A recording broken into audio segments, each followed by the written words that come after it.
إن الأبرار يشربون من كأس كان مزاجها كافورا عينا يشرب بها عباد الله يفجرونها تفجيرا يوفون بالنذر ويخافون يوما كان شره مستطيرا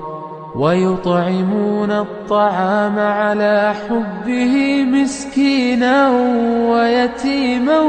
وأسيرا إنما نطعمكم لوجه الله لا نريد منكم جزاء ولا شكورا إنا نخاف من ربنا يوما عبوسا قمطريرا.